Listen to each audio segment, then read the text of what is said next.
Hola, hola, ¿cómo están? Yo soy Tony, bienvenidos a su podcast Docente. Estamos ahorita en el número 5, en el episodio número 5. Hola a todos, yo soy Diana García y les damos la bienvenida a este episodio de un tema que a mí me parece que es bastante interesante, que quisimos traerlo a la mesa con la intención de reflexionar, sobre todo porque como docentes a veces trasladamos ciertas ideas o ciertas creencias, entonces creo que es importante llegar a este punto de hacer una autorreflexión sobre esto.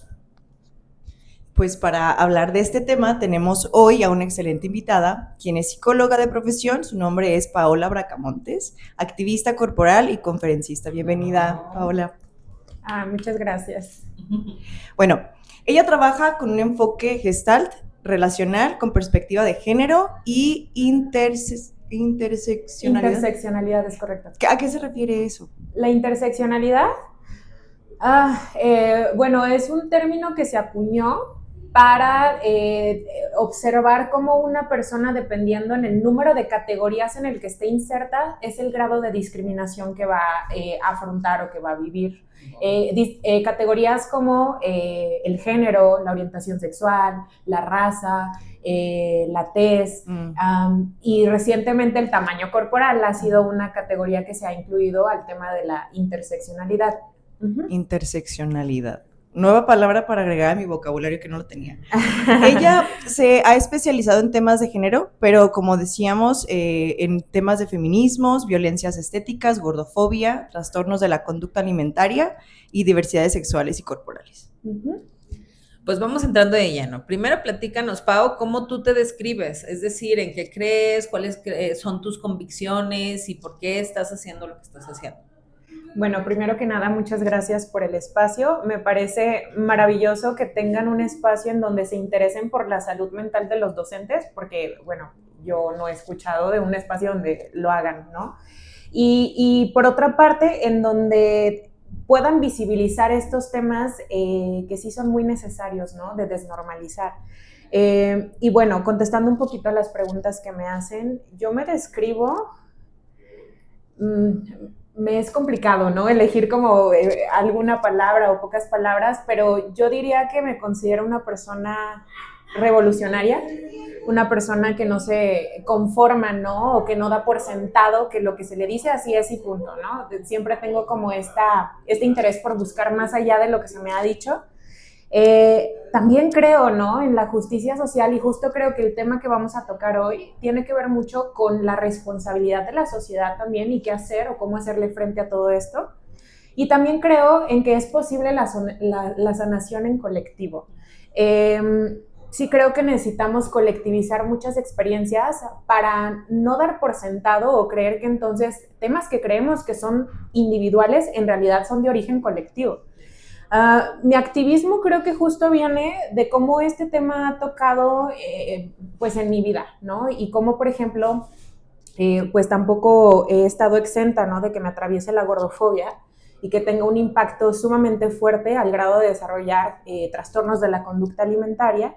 Y considero que esto que hago, ¿no?, sí es como una forma de hacerme justicia a lo que nadie nunca me dijo en ese momento, pero también es una forma, ¿no?, de generar conciencia y a través, por ejemplo, de mi historia y obviamente la historia de más personas a las que acompaño en terapia, podamos unir como experiencias. Y si entonces es algo que nos está atravesando a tantas personas, ¿por qué se empeñan en decirnos que es solamente nuestro, ¿no?, o que es solamente nuestra responsabilidad?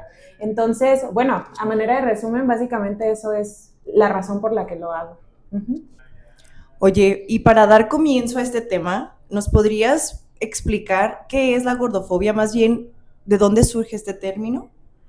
Ok, el término proviene en inglés, la fatfobia, que se utilizó en algún estudio para evidenciar cómo algunos ciudadanos locales, ¿no?, trataban de manera negativa o con pensamientos muy estereotipados a las personas gordas.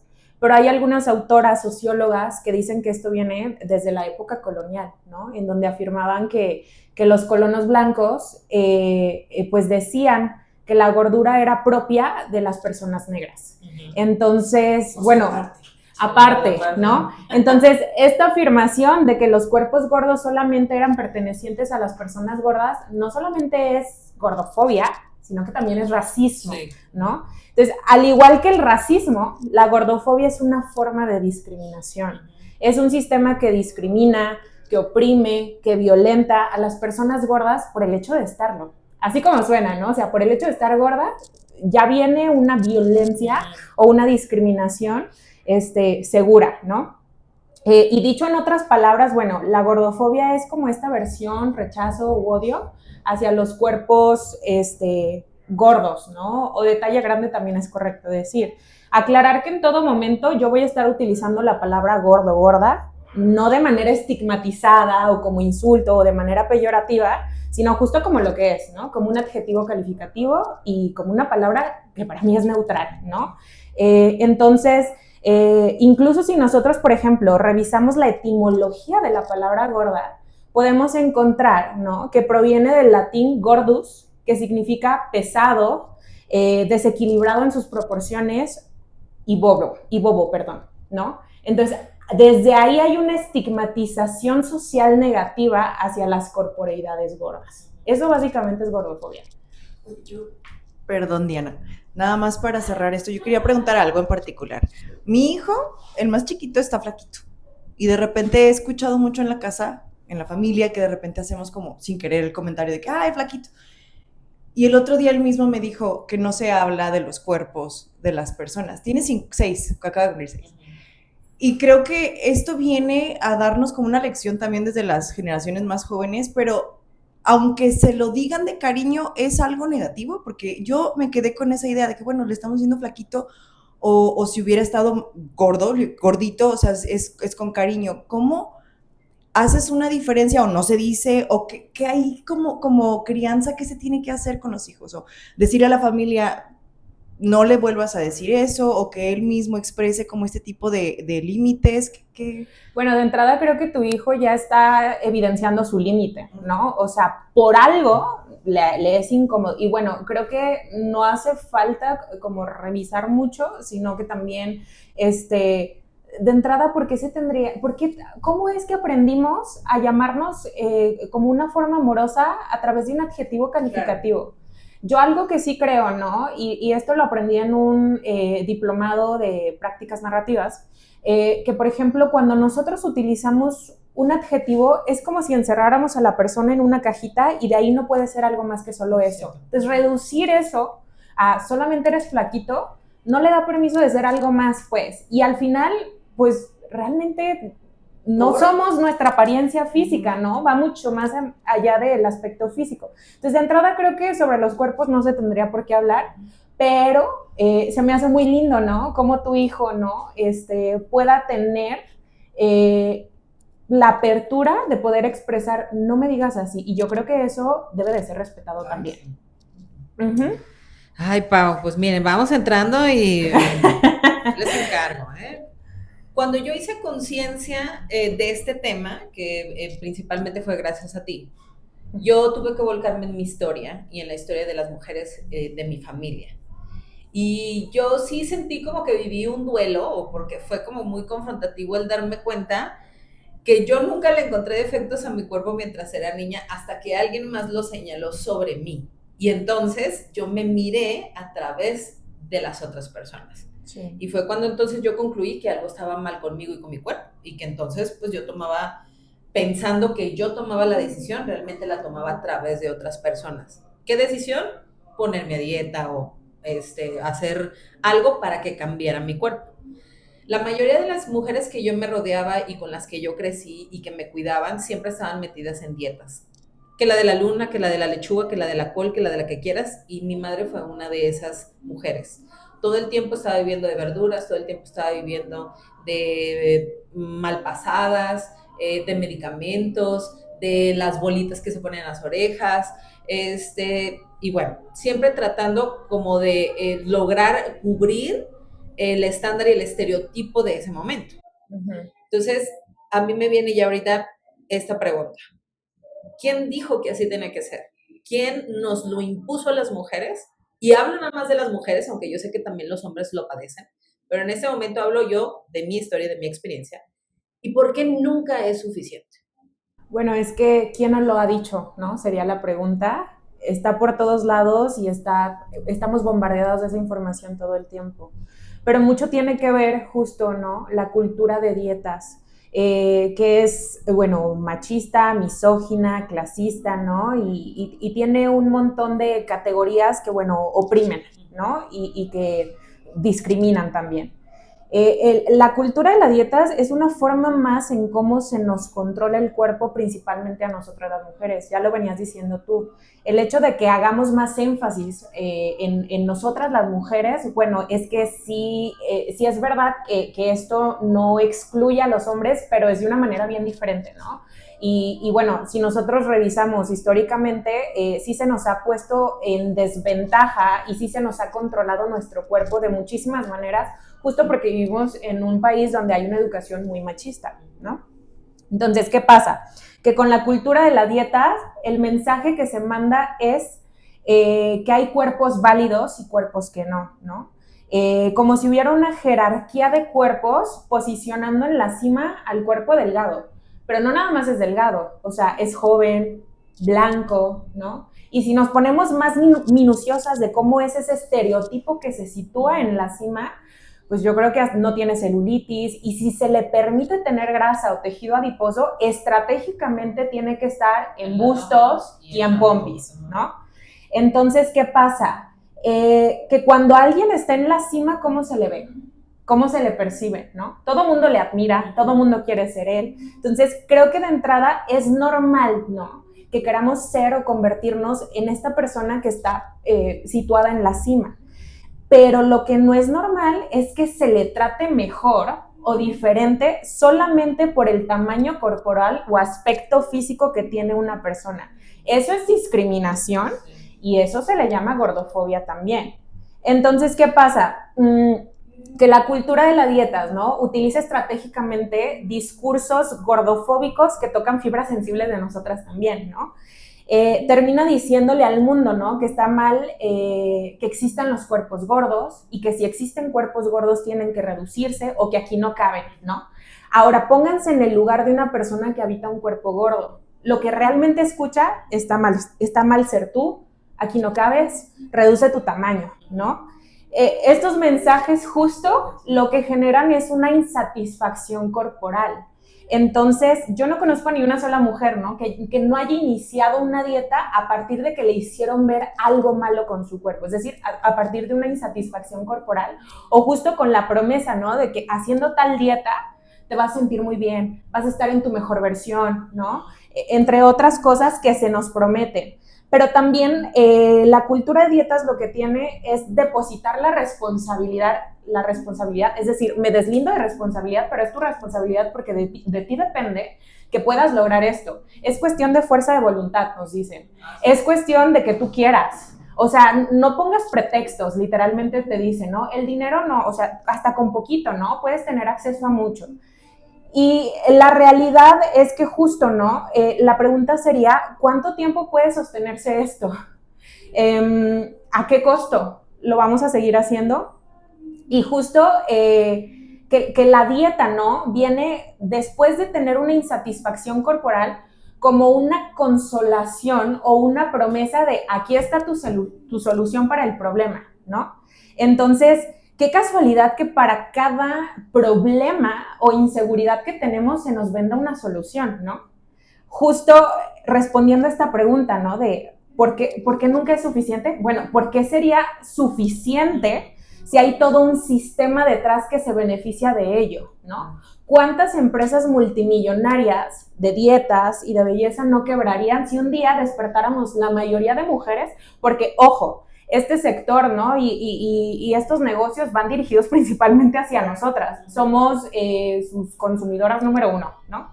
¿Qué pasaría si un día despertáramos todas las mujeres y nos gustáramos? Estuviéramos satisfechas con eso, ¿no?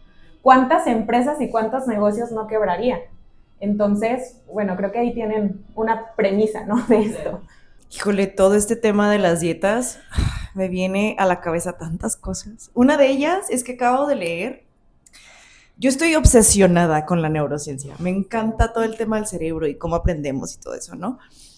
Y yo leí que con el simple hecho de decir, me voy a poner a dieta, la palabra dieta ya es un candado mental en donde tu cabeza le manda información a tu cuerpo para decirle que es un episodio incómodo, negativo, traumático, doloroso, complicado, porque estás restringiendo. Sí, es correcto. Algo que es normal para el ser humano alimentarse, ¿no? Entonces, todo este tema ahorita que me da muchísimo gusto que estemos hablando de esto y que se esté hablando también en otras cuentas con otras nutriólogas del tema de la alimentación intuitiva, ¿no? Pero yo nunca me imaginé que con el simple hecho de que tú le pongas esa palabra dieta a la manera en la que estamos alimentándonos, ya hiciera como o desencadenara todo este tema en tu cuerpo desde el cerebro. Porque pues la palabra dieta ya viene con una connotación muy negativa, ¿no? De que, híjole, algo estás haciendo mal, que te tengo que poner como esta cláusula para que arregles eso que está mal en ti, ¿no? Y otra cosa que también platicábamos fuera de cámaras era de un tema que yo viví con mi familia también, con un gimnasio famoso que, bueno, no vamos a darles publicidad, pero aquí en Guadalajara, no sé ni siquiera si está como en toda la República, pero tenían ellos como este programa en donde tú pagabas, no sé, eran como 4,000 pesos o algo así, y entrabas como este sistema de ejercicio donde te daban también como un programa nutricional genérico para todos, o sea, no importa cuánto pesaras, cuánto midieras, cuánto bla, bla, bla, era el mismo tipo de dieta con el mismo tipo de entrenamiento, y a un tiempo determinado que son como 3 meses, si tú bajabas 5% de grasa o 10 kilos, dependiendo de tu pues, cuerpo, a mí a veces me tocaba, dependiendo de la fecha en la que entré, porque lo hice 2 veces, en una tenía que bajar 10 kilos y después en la segunda, que fueron años después, fue por medio del índice de grasa corporal. Si lo lograbas, te regresaban el dinero. Entonces, ahora que pasan varios años, me topé con la nutrióloga que en ese entonces nos estaba atendiendo en otro gimnasio. Yo ni siquiera sabía que había pasado algo con ese sistema, pero resulta que muchas personas tuvieron muchas consecuencias de salud y hasta ese gimnasio se perdió un montón de clientes, fueron demandados, bueno, una sarta de cosas. Y me acerqué yo a saludarla, ¿no? De que, ¿qué onda? No sé qué, fulanita. Y ya luego como que entró como, o sea, tú te das cuenta cuando una persona como que se pone tensa y me dice, no, pero ya no estamos haciendo, yo ya no trabajo para fulanito gimnasio, y yo, ¿por qué me estás diciendo eso? Y después investigué y me di cuenta que había pasado todo este rollo con la salud de la gente. Qué fuerte que el sistema lucre con la salud de las personas para venderles un estilo de vida saludable, cuando es completamente lo opuesto. Entonces, hablando acerca de todo este tema de las dietas, con todo este choro, ¿qué es lo que tendríamos que comenzar a hacer entonces? Si la dieta que antes me decías que era saludable, ahora estamos viendo que nos trae consecuencias a lo mejor negativas a nuestra salud, ¿qué es lo que se tendría que hacer? Bueno, de entrada, qué fuerte y qué violento, ¿no? Todo lo que pasaba. Y ahorita estoy haciendo clic con que yo también estuve, creo que en un reto similar de ese tipo, y estoy segura que bueno, sin entrar tanto en detalle, digo, al final no era el único gimnasio que vendía estos programas y estos retos, ¿no? Para venderte tu mejor versión, ¿no? Etcétera. Pero sí, yo creo que lo primero que tendríamos que empezar a hacer es tomar conciencia. O sea, tomar conciencia ¿en qué sentido? ¿Quién se está beneficiando de esto? Yo diría, ¿no? Número 1. ¿A qué costo es que voy a estar haciendo eso? O sea, si por una cuestión de salud yo inicio teniendo estas prácticas, pero terminan enfermándome, entonces, ¿qué de cierto es que lo estoy haciendo por mi salud? ¿Por qué y para qué quiero modificar mi cuerpo? O sea, porque esa es otra, ¿no? Nos venden la historia o el cuento de que solamente perdiendo peso se va a conseguir la salud, ¿no? O entonces una persona gorda es sinónimo de enfermedad. No tiene nada que ver, ¿no? De hecho, ahorita voy a profundizar un poquito más en eso, pero a menudo, ¿no? Se nos responde justo que lo hacemos por salud. Me acuerdo que en uno de los últimos, en el último conversatorio que tuvimos, ¿no? Hablábamos justo de la cultura de la dieta y yo les planteaba, ¿no? Ok, va, les hago válido el argumento de que lo hacen por su salud. Chéquense el siguiente ejemplo, ¿no? En los años 80 había una dieta muy famosa que era la dieta líquida o el juicing, si se pronuncia así, ¿verdad? Ajá. Ok, va. En donde se hablaba de lo maravillosa que era para la pérdida de peso, ¿no? Entre otras cosas. ¿Qué pasaría si yo les dijera que, tomando en cuenta esa misma dieta, ¿no? Que esa misma dieta es excelente y trae beneficios asombrosos para tu salud, pero como consecuencia trae la ganancia de peso. ¿Cuántas personas crees que realmente harían esa dieta? No, pues realmente Cero. ninguno. Entonces, ¿es por salud, de verdad? ¿No? Ujú. O sea, eso es lo que invitaría como a que nos cuestionáramos, ¿no? También entender que tanto la delgadez como la gordura es multifactorial, ¿no? O sea, no es verdad que un cuerpo delgado está sano y no es verdad que un cuerpo gordo está enfermo, ¿no? O sea, eso es un sesgo de peso. Asumir que por la apariencia física o el tamaño corporal de alguien, perdón, podemos medir la salud o descifrar la salud que tiene es completamente errado. O sea, la salud y la enfermedad puede habitar en cualquier tamaño corporal, no es exclusivo de un tamaño o de otro. Y también, ¿no? Que no podemos asumir que la salud depende únicamente de lo que comemos o del movimiento que hacemos. La salud está determinada por un montón de factores, ¿no? Y solamente más o menos como un 10% depende realmente de un comportamiento individual. ¿A qué me refiero con un comportamiento individual?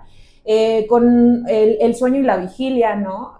Lo que comemos, pero también es importante evidenciar que lo que como está condicionado por el estrato socioeconómico al que pertenezco, ¿no? Entonces también es un tema de privilegio, pero también tiene que ver, ¿no? El grado de estrés al que constantemente estoy sometida por el tema del trabajo o aspectos sociales, ¿no? A lo mejor por las situaciones que tengo en casa, o el bullying que estoy atravesando en la escuela, ¿no? O el acoso laboral, no sé, o incluso, o sea, sin mencionar nada de eso, al menos aquí en México, ¿no? Que estamos viviendo tanta violencia de género, bueno, a nivel mundial, ¿no? Pero aquí situándonos, creo que también el grado de inseguridad que estamos viviendo ya nos hace estar en un estado de alerta, ¿no? Entonces salimos y ya estamos súper tensas y estresadas, vigilando, ¿no? Si viene alguien, si nos van a hacer algo, eso también es afectar a nuestra salud, ¿no? Entonces, sí es importante, ¿no? Saber que hay un montón de determinantes de la salud y que el peso no es indicador de salud y que nuestro tamaño corporal, mucho menos, ¿no? Pero tampoco somos lo que comemos, pero tampoco somos la cantidad de tiempo que nos movemos, ¿no? Para poder hacer todo eso, sí tengo que tener ciertos privilegios, ¿no? También, ¿cómo le puedes exigir movimiento a una persona, no sé, que trabaja 14 horas diarias? ¿Cómo va a salir? ¿Con qué energía va a hacerlo, no? Entonces, también es un tema, justo es aquí donde recupero la interseccionalidad, ¿no? Dependiendo el número de categorías en las que esté inserta, es cómo va a afrontar esta situación y también, pues, la salud, cómo va a estar determinada. Ahora, nos venden esta cuestión, ¿no? De que todo depende de ti. Realmente hay factores también biológicos y genéticos, ¿no? Ya estamos predeterminados a ser de cierto tamaño. No sé si les ha pasado que al estar sometidas tanto tiempo a una dieta, al final del día terminan recuperando el peso, ¿no? O un poquito más, porque justo no funcionan las dietas. Si funcionaran, o sea, bastaría con que hiciéramos solamente una en la vida, ¿no? Fíjate, ahí te quiero interrumpir tantito porque Dime. estoy recordando que mientras yo estuve embarazada de mis 2 hijos, siempre estuve en mucha angustia porque a mí me decían que mis hijos no alcanzaban la talla que no sé quién había determinado, imagino que la OMS o no sé. Entonces, mi ginecólogo y su equipo siempre me estaban presionando a tomar cosas porque mis hijos no alcanzaban la talla para nacer. O sea, estaban chiquitos. Exacto, eran más chiquitos como que de la talla estándar. Recuerdo que eso a mí me generó mucho estrés. Claro. Me generó mucha angustia porque entonces yo decía que ni para ser bebé sirvo. Qué fuerte. Digo, y ahorita lo digo pues con humor, ¿verdad? Obviamente en ese momento a mí me causaba mucha angustia. Cuando nacen es la misma historia. Es que tu hijo es más pequeño de la talla normal, dale esto, aliméntalo con tal cosa, medícalo, haz aquí, haz allá, hasta que, bueno, pues no sé, mi esencia rebelde dijo, basta, no lo voy a hacer. Y entonces yo solita empecé a cuestionar, empecé como a investigar, empecé a conectarme con otros médicos hasta que me dijeron, no te preocupes, es que eso es lo que nos enseñan a nosotros los médicos a decir, pero no es que tus hijos estén mal, no es que no sé qué. Y eso me hace también remontarme a cuando mi mamá estuvo internada, y eso ya te lo había platicado. Sí. Los médicos no sabían qué tenían, los médicos no sabían cómo se iba a recuperar, los médicos realmente no sabían, y lo único que justificaban era que mi mamá no se recuperaba por su peso, lo cual, esto es muy violento. No lo entendí en ese momento hasta después, cuando entonces ya uno pasa el dolor, pasa como todo este duelo y empiezas a observar toda la historia y lo ves desde otro punto de vista y te dan ganas de mentarle la madre a esa gente. Y entonces también me atrevo a decir que sí vivimos en un sistema bastante violento. Y eso es lo que tenemos que cuestionar, o eso es lo que yo les invitaría hoy a cuestionar. Oye, claro. Perdón. Eso que decías, por ejemplo, de que vivimos en un sistema bastante violento con todo el tema de la nutrición, bueno, más bien de la salud y todos los doctores y cuando te atienden, o sea, a mí se me hace fuertísimo darte cuenta que los doctores no llevan nutrición como tal, o sea, yo no sabía eso hasta hace pocos años y yo decía, ¿pero por qué? Si esa es la base de la salud del cuerpo humano, ¿no? ¿Cómo te nutres? Independientemente si tengas tú un estereotipo de cuerpo o no. O sea, un doctor tendría que saber que la salud viene también con el alimento. Y pocos médicos tienen como esta formación, si no es que son nutriólogos. Pero qué fuerte, ¿no? Sí. O sea, son médicos, tendría que estar como en el tronco común de la salud. Perdón por la interrupción. Sí. No, nada más quiero hacer un paréntesis, ¿eh? No todos los médicos que me tocaron en el proceso de mi mamá fueron así. Quiero decir que también hubo muy buenos médicos ahí, muy humanos, con otro enfoque totalmente diferente, a los cuales se agradece que las instituciones públicas lo tengan, ¿no? Pero no todos, ¿ok? Sí, sí, justo, qué fuerte, o sea, pero al final del día creo que esto no va contra las personas, como decía fuera de cámaras hace un momento, ¿no? Sino que creo que los médicos también son víctimas de este discurso tan dominante y en general del que nadie se salva, pues, ¿no? Pero justo estamos en una sociedad en la que tendemos a legitimar a la máxima autoridad, que casi siempre son los médicos o la ciencia, ¿no? Sí. Y casi siempre los médicos son los que generan ciencia, ¿no? Y es una secta. Se vuelven una secta. Entonces, ¿qué pasa? Que claro, vamos a confiar en lo que una persona que se ha especializado y aparte ha tardado un montón de años, ¿no? En estudiar, pues claro, es que sabe más. Pero no está mal que cuestionemos y de hecho yo les invitaría, ¿no? Que si tienen alguna duda o están inconformes con alguna respuesta en su visita médica, cuestionar no es faltar a la autoridad y aparte, o sea, esta expresión de faltar a la autoridad o faltar al respeto, pues creo que está como, ¿no? Pero sí se ha entendido muchísimas veces así, entonces al final es su tiempo, es su dinero, ¿no? Y es su salud. Y también el cómo nos dicen estas cosas afecta mucho o impacta en nuestra salud mental. No olvidemos que salud mental también es salud al final del día. Así es. ¿No? Entonces sí me parece sumamente fuerte y grave, ¿no? Que no se mida o no haya tacto en cómo decir esto o que al final se reduzca todo este discurso o se concluya con que es por el tamaño de su peso, ¿no? Es por el tamaño de su cuerpo, ¿no? O es que es por su peso, o es que no llega al peso, ¿no? O sea, ¿bajo qué referentes es que estás hoy en día, ¿no? Indicando o diciéndome esto y me estás alarmando también, porque esa es otra. Dentro existe mucho como esta cuestión, ¿no? De que muchas personas que son gordas, ¿no? Tienen terror de visitar espacios médicos porque justo, ¿no? Llegan a consulta por un tema de dolor de garganta y salen con una receta para hacer un bypass o baje de peso, demás. Eso es sumamente violento. Literalmente le estás recetando mutilarse una parte de su cuerpo. O sea, imagínense el impacto. Y aparte de todo, no se está atendiendo la molestia. Sí. O sea, entonces no se les cree, no se les atiende o se va por otra vía, ¿no? Y me parece sumamente violento. Y también, bueno, volviendo un poco, ¿no? Como a todo lo que tenemos que empezar a hacer, además de todo esto, es visibilizar la diversidad corporal, porque hay poca o nula representación corporal en general en todos lados, porque cuando hay cuerpos, ¿no? Protagonistas, normalmente, ¿cuáles son? O en los cuentos, por ejemplo, de películas de princesas y demás, ¿cómo son esos cuerpos también? Sí, las brujas son gordas, como la de la sirenita. Exactamente, ¿no? Y que cuando están presentes los cuerpos gordos, ¿qué papeles ocupan? ¿Cómo son, no? Entonces, a eso me refiero con que hay poca o nula representación y entonces una manera, ¿no? De, pues digamos, de retar como este sistema, o más que retar, ¿no? Es empezar a visibilizar que así como existe la diversidad sexual, pues también existe la diversidad corporal, pero no, eso nunca nos lo enseñan, ¿no? Claro.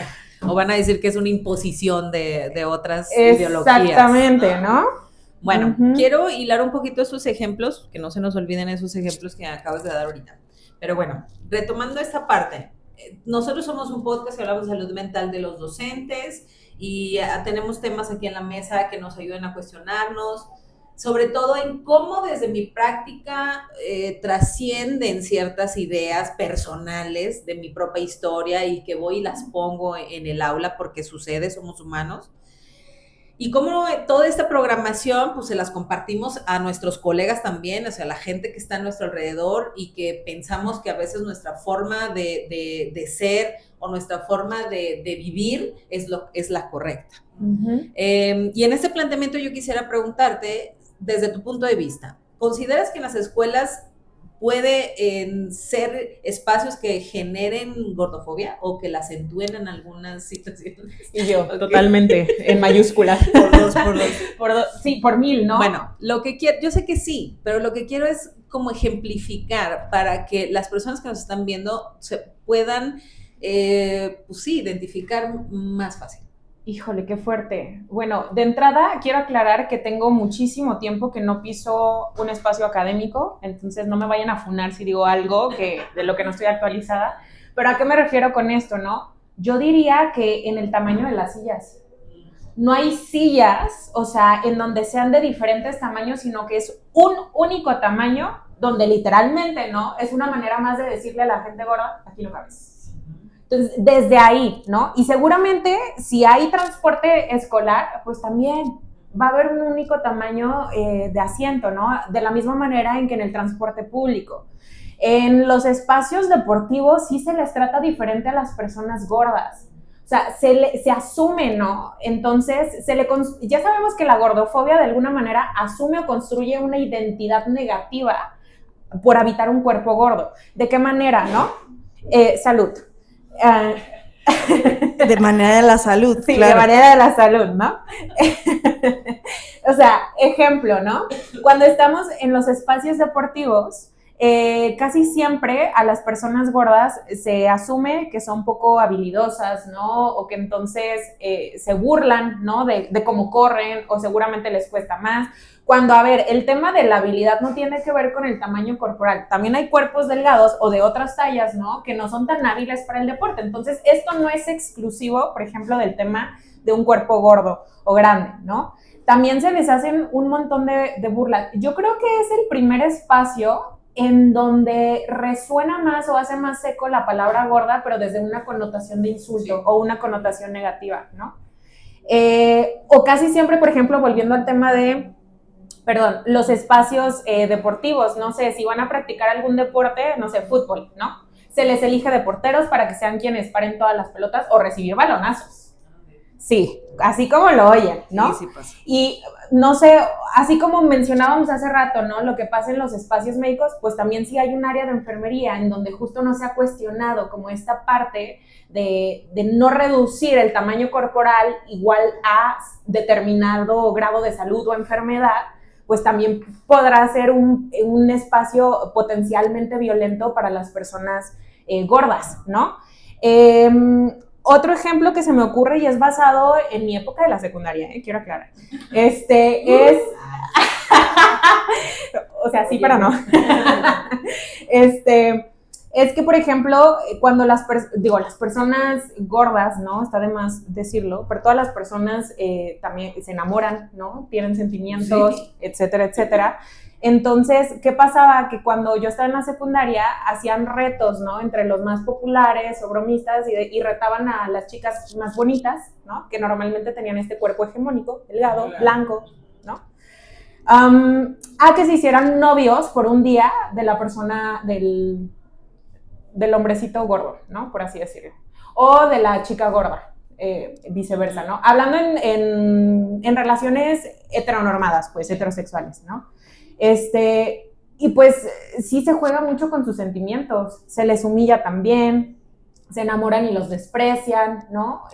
Oye, qué fuerte eso, Sí. porque aparte yo ahorita haciendo, o sea, tratando de hacer memoria, me acuerdo que yo tenía un amigo, perdón que te interrumpa, No, está pues bien. creo que se me va la onda. No, adelante. Yo tenía un amigo que, pues, bastante guapillo, ¿no? En la secundaria, pero él tenía un crush con la chica gorda del salón. Muy bonita, pero gorda, porque siempre era, es que tiene cara bonita, pero está gorda.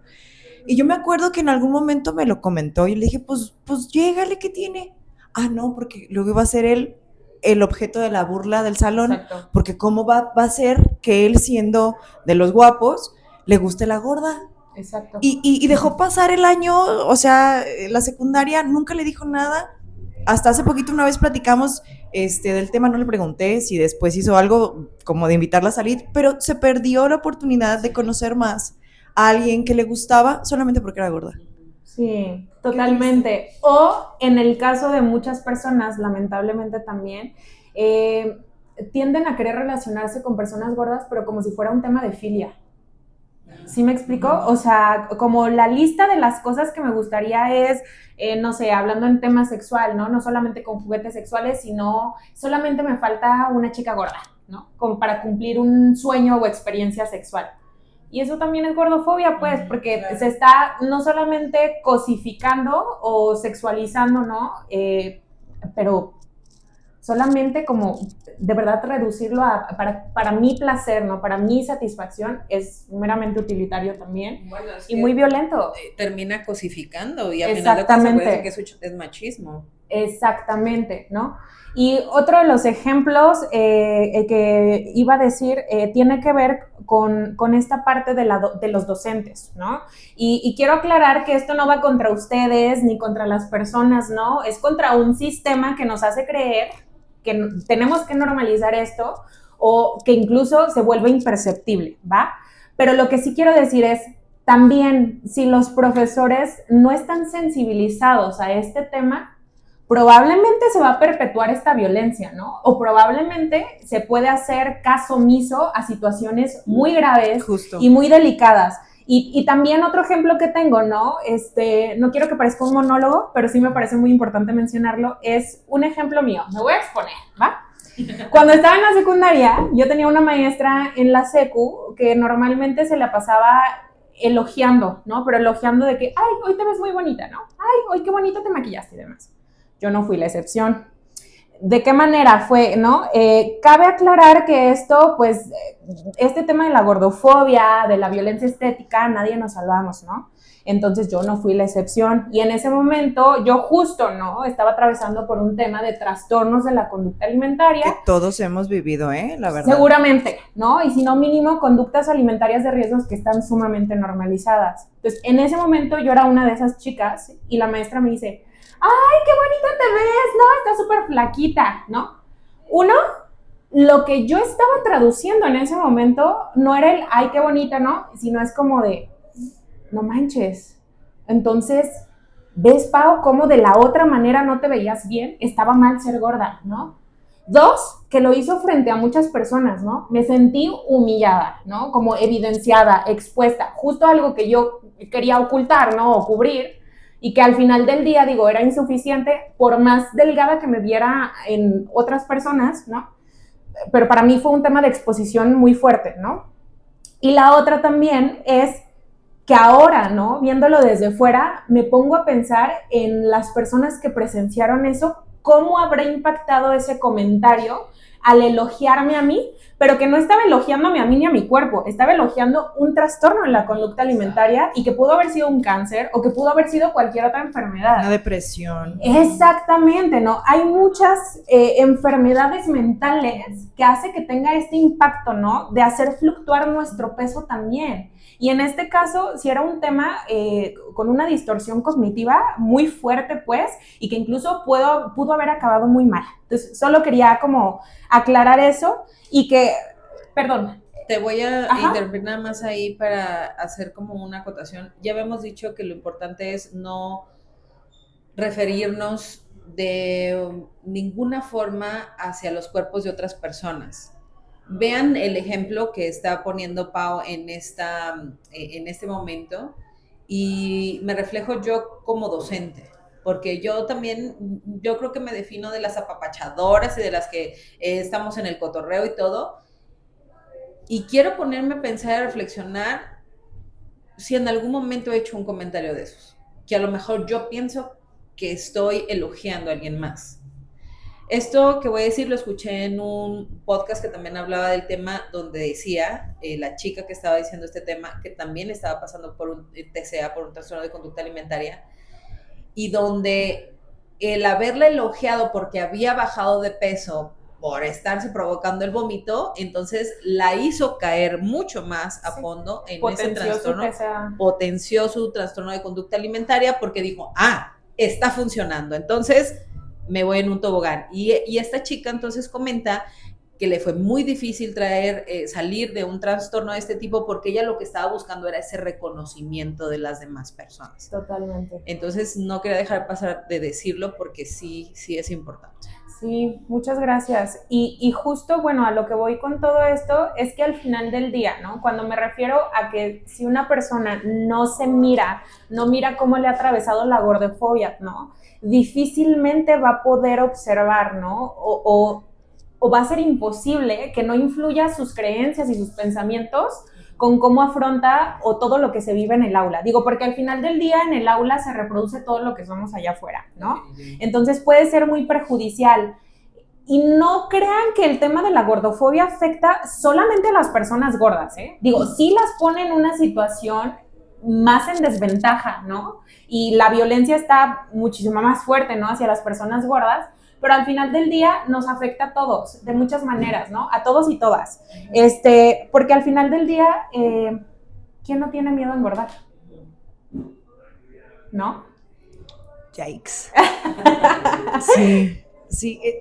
Ahorita que estábamos hablando de tu experiencia como alumna, nosotros como maestros tenemos una responsabilidad muy grande frente a nuestros alumnos. Totalmente. Porque ellos genuinamente, si no son todos, la mayoría sí nos ven como un referente, ¿no? Y muchas veces hasta por encima de sus papás. Sí. Entonces, si nosotros como el ejemplo que ellos ven no actuamos de manera correcta en estos sentidos, en estos casos, ese niño o esa niña se va a llevar esta idea para toda su vida hasta que en algún momento vuelva a cuestionarse y a lo mejor cambie si es que nosotros como maestros hicimos algún comentario negativo. Pero muchos de ellos se crean la idea de que lo que les dijo la maestra es. Entonces, claro. Yo te voy a contar una anécdota que me pasó, una de varias. En algún momento, una alumna me reportó, reportó pues al colegio que había sido objeto de algunas burlas por su peso. Y pues ella se acercó con la maestra, ¿no? Para pues decirle lo que estaba pasando y que hiciera algo acerca del tema. Y la maestra lo que sí hizo fue, bueno, abordar el tema con los responsables de manera aislada, aunque esto sucedió en el salón frente a todos. Ella abordó el tema ya por fuera, o sea, sacó a la alumna y a los alumnos del salón, habló con ellos, los chicos se llevaron un reporte como una sanción por falta de respeto, pero nunca se abordó el tema de manera general para hacer conciencia tanto en los implicados como en todo el salón. Entonces, después, como ahondando un poquito en el tema, me di cuenta que en este caso la maestra pues en realidad pensaba como los chicos, ¿no? Que esta niña, aunque sí fue una falta de respeto porque pudo verbalizar o verbalizaron lo que pensaban, que a lo mejor ella misma lo pensaba de la niña, ¿no? De que, pues es que sí está gorda. O sea, y pues de alguna manera ella tiene la culpa de que le falten al respeto, le digan esto, porque pues ella es responsable de cuidar su peso y no lo hace, y a lo mejor en su casa, y bla, bla, bla, se desencadena como toda una historia, ¿no? Qué fuerte. Se me hace muy fuerte justo esto porque ahí no nada más hubo como una repercusión negativa en la chica, sino en todo el salón que le tocó vivir esa interacción, que ya se fueron a su casa con esa idea y que a lo mejor adoptaron, si no es que ya lo traían, la mentalidad que tiene la misma maestra, ¿no? O sea, y en este caso, ¿qué nos puedes decir sobre esto? Aunque, pues, es un solo ejemplo, pero puede haber 1000 tipos, ¿no? De este tipo de conductas y diálogos que se susciten en el aula. Qué fuerte y qué delicado, primero, ¿no? O sea, porque de entrada creo que la manera en cómo se abordó en este caso, ¿no? Digo, sin ir en contra de la maestra nuevamente, no es contra la maestra, le pudo haber pasado a cualquier profesor, e incluso yo hace 5 años no pensaba como pienso hoy, ¿no? Entonces en mi espacio terapéutico probablemente pude haber perpetuado esto, ¿no? Pero pues sí tenemos que hacer algo, ¿no? Sí es nuestra responsabilidad frenarlo. Y digo que qué fuerte, ¿no? Porque en este caso la manera en cómo se abordó terminó revictimizando a la chica, ¿no? En donde de alguna manera, ¿no? El mensaje, ¿cuál es? Pues eso te pasa por estar gorda, ¿no? Y qué fuerte que además de estar sobrellevando, ¿no? Los comentarios tan violentos, todavía, ¿no? Se potencie o se remate con un, pues, o no pasó nada, ¿no? Porque no pasa nada en estas situaciones, que de entrada ahí ya hay un foco rojo, ¿no? Y es un problema de que entonces se ha normalizado mucho esta violencia. Y también, ¿no? Que entonces el mensaje para la chica es, pues claro, me lo merezco porque estoy gorda, ¿no? Híjole, qué fuerte, pero esto es muy absurdo y es tan absurdo como decirle a una persona afrodescendiente o negra, ¿no? Que el racismo que vive en el nivel de violencia o de intensidad en el que lo viva, pues es que es su culpa porque existe con su piel negra, ¿no?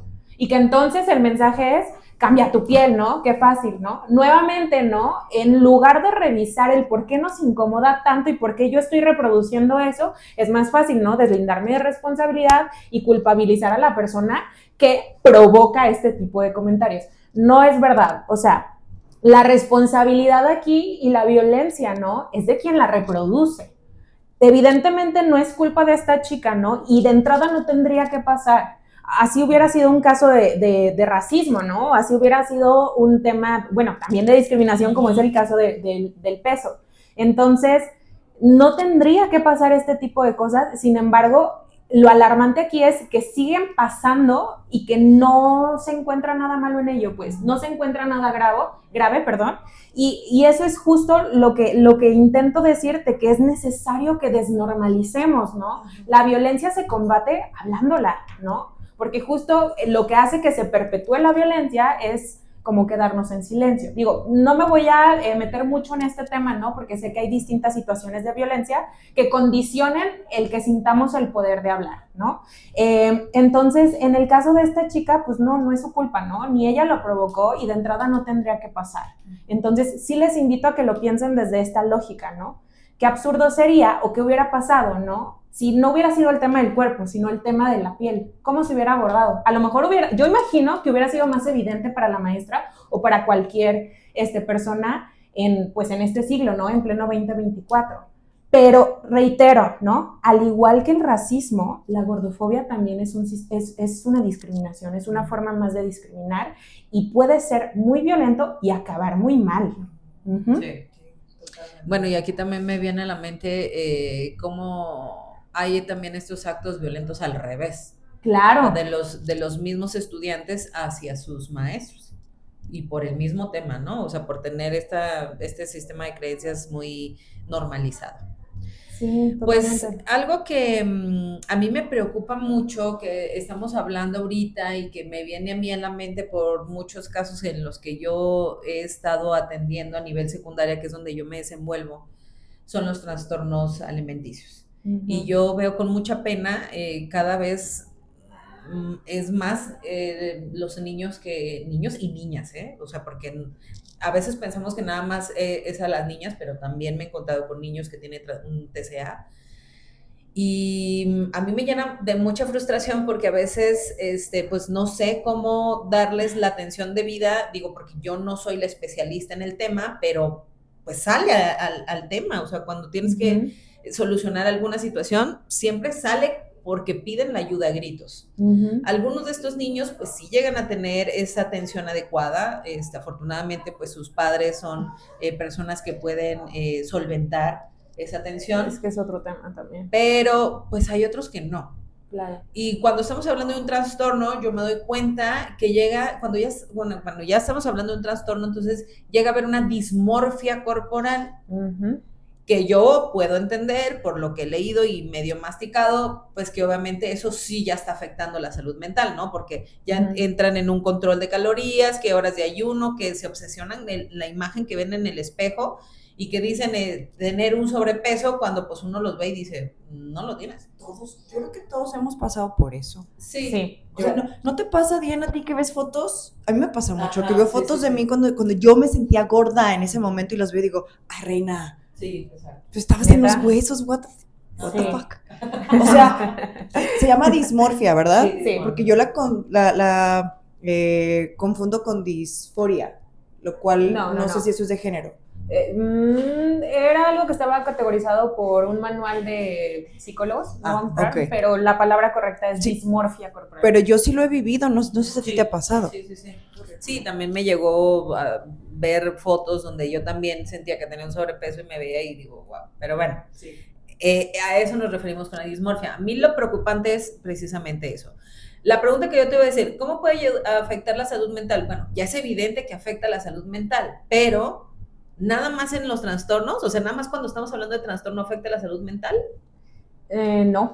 En realidad, bueno, bien ya lo dijeron y expusieron un montón de ejemplos, pero también en mi forma de relacionarme con la comida y con el movimiento se ve súper afectado esto.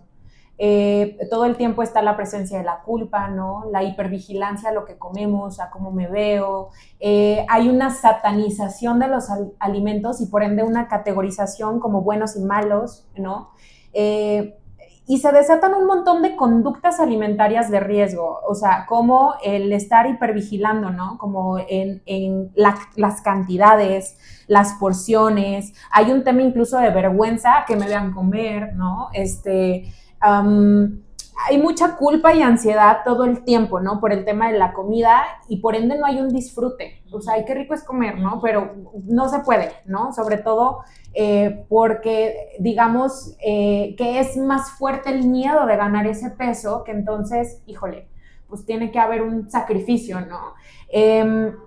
La dismorfia corporal, que es algo que también mencionan, ¿no? Pero y en trastornos de conducta alimentaria, bueno, hablamos muy general, ¿no? Pero puede estar la anorexia, la bulimia, ¿no? O pueden estar presentes varios, o puede estar un trastorno por atracón o una ortorexia, ¿no? Que este es un trastorno de la conducta alimentaria relativamente nuevo y que es justo como esta obsesión por la alimentación meramente sana, ¿no? Es decir, por lo orgánico, libre de colorantes, edulcorantes, disculpen, aquí el trabalenguas, pero justo, ¿no?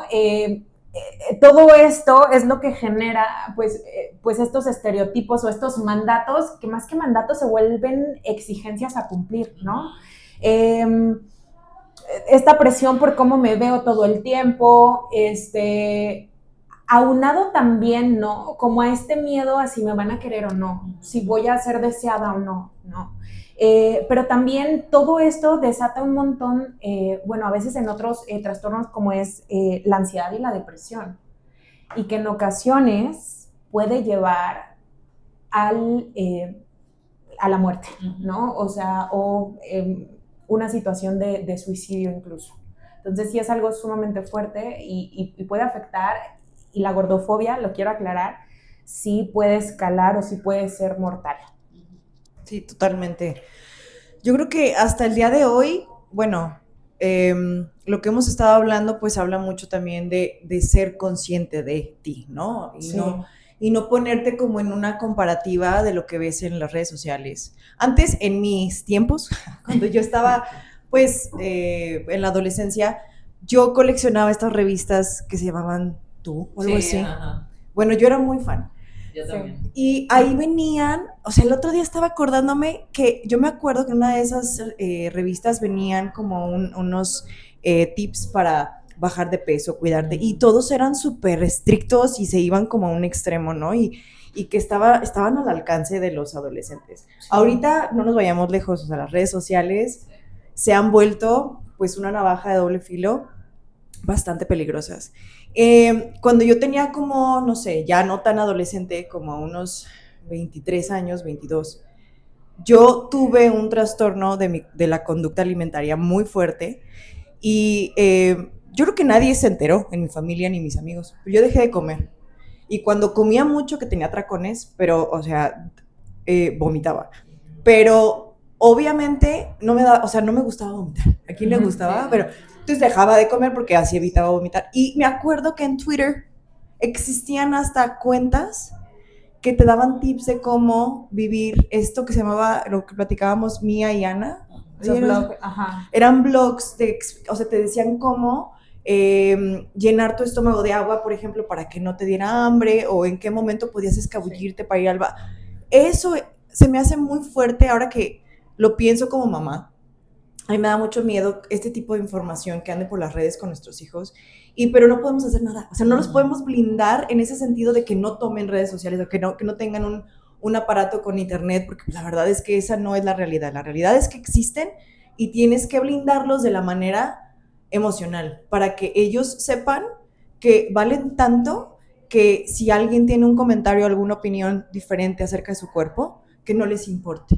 Pero aún así, hablando ahorita en nuestra etapa adulta, no tan adulta, no tan mayor. O sea, en medio. Este tema del amor propio, que tanto hemos como hablado y que se escucha tanto ahorita de que sí, pues es que tú ámate. ¿Cómo llegas a hacer eso? O sea, ¿cuáles son los pasos a seguir para que tú estés consciente de que este avatar que te tocó es el que tienes, lo tienes que amar, lo tienes que respetar? O sea, en este caso, por ejemplo, podemos hablar de 4 rutas que nos pudieran llevar al mismo camino, pero bueno, tú me dices si piensas igual. Yo creo que primero es el trabajo individual, ¿no? O sea, en este sentido de tomar a lo mejor terapia. Sí. Estar constantemente apoyándote de un especialista. Poner límites a las familias, a los comentarios que tenemos a veces de carrilla, que cuando yo crecí era carrilla sana, es carrilla sana, y ahora ya sabemos que es bullying. Güey, es como decir envidia de la buena, o sea... Eso no existe. No. Pero sí poner límites, como lo que hablábamos de mi hijo. O sea, mi hijo tiene 6 años y me da mucho gusto que él ya esté como expresando este tipo de cosas, ¿no? De que, hey, mamá, es que no se habla el cuerpo de la gente. Y fue como de, ándele, cállate. Sí, o sea, y qué bueno. El tercero sería la práctica de no juicio. Pero, ay, ¿cómo haces eso? O sea, si todo el tiempo estamos generando juicios, claro, primero para uno, ¿no? Y la verdad es que aún que vayas a terapia, medites, hagas reiki, así, sí hay juicios. Sí, claro. Y el cuarto sería, pues, rebelarte, ¿no? A cualquier sistema, hasta en el propio de tu misma casa, poner este tipo de altos. ¿Tú qué opinas en todo esto? Bueno, primero paréntesis, por favor no tomen ninguna idea de acá, de lo que hemos hablado y de cómo nos ha atravesado los TCA y todo lo que nos vimos implicadas, ¿no? Cierro paréntesis y contestando la pregunta, ¿no? Coincido, pero también agregaría, ¿no? Que dentro de este trabajo individual, también echáramos un vistazo afuera, ¿no? O sea, ¿a qué me refiero con esto? A veces vamos a terapia, ¿no? Por algo que nos está atravesando a nosotres, y creemos que como nos está pasando a nosotros, seguramente nosotros somos el problema, ¿no? O creemos que el origen, ¿no? De esta problemática, porque normalmente vamos cuando atravesamos una problemática, ¿no? Está justo en el individuo, ¿no? Y hay muchas cosas que son de origen social. Entonces, yo agregaría, ¿no? Que con un montón de autocompasión nos planteáramos cómo no vamos a estar insatisfechas con nuestro cuerpo en un mundo que constantemente nos bombardea sin parar, sin pausa, ¿no? que está mal estar satisfechas con lo que somos, que siempre hay un aspecto que mejorar, que si hay gente gorda, o sea, tenemos el caso de una Selena Gómez, ¿no? O sea, que ha hablado mucho de su fluctuación, ¿no? En su talla, y que nuevamente ahí está el problema, ¿no? ¿Por qué fregados tendríamos que estar hablando de los cuerpos, ¿no? Afortunadamente, bueno, ella no creo que sea inmune a este tipo de comentarios, sin embargo, es como una manera en la que ella lo ha compartido para normalizar justo esto, ¿no? O sea, y voy a sonar un poquito redundante, es normal estar fluctuando en distintos tamaños del cuerpo, pero nunca se nos dice eso, ¿no? Entonces, la autocompasión viene como una herramienta, ¿no? Una aliada en todo nuestro proceso individual, de mirarnos justo como con más amor, con más respeto, con más ternura, y justo depositar o concentrar ese enojo que hemos tenido, no hacia acá, sino hacia el sistema, responsabilizando al sistema. Y justo vuelvo, ¿no? ¿Cómo vamos a construir amor propio, ¿no? En un mundo que constantemente nos desaprueba o nos odia o nos manda estos mensajes. Va a ser mucho más sencillo, ¿no? Construir este tema de amor propio para una persona que está alineada justo a este cuerpo normativo, a este cuerpo que constantemente se valida, todo lo contrario para un cuerpo diverso, ¿no? O una persona diversa. Entonces, me parece que el tema del amor propio, ¿no? Está como muy sobrevalorado también, porque entonces pareciera ser, ¿no? Que si lo que nos pasa es porque no tenemos suficiente amor propio. No es verdad. O sea, el amor propio no se ve en aceptar con amor y gustarme al espejo, todo. No es cierto, es una mentira. Va a haber días, ¿no? Y de hecho, probablemente, perdón, no quiero generar desesperanza, pero me cuesta trabajo creer que va a llegar un día en donde vamos a estar 100% satisfechas, porque cada vez se nos vende una solución más o se nos genera una nueva inseguridad para después vendernos la solución, ¿no? Entonces va a ser muy difícil. Y una parte de esto es hacer conciencia justo en un tema. Habrá para algunas personas que lo toman como resignación, ¿no? Pero desde un lado en donde esto les permita reconocer que el sistema, pues, ¿no? Está diseñado para que de alguna manera nos veamos tentadas a volver a empezar en este ciclo de las dietas, a no gustarnos, justo porque hay un beneficio detrás de todo esto. Entonces, yo diría, además de todo esto que tú propones, Tony, ¿no? Mucha autocompasión, ¿no? Y no solamente nos quedemos con nuestra propia experiencia, salgamos de nosotras, platiquemos con más mujeres incluso, ¿no? Porque justo puede hacer eco ahí también, y a través de la historia de las otras podemos empezar a desnormalizar. Ay, güey, entonces no era la única.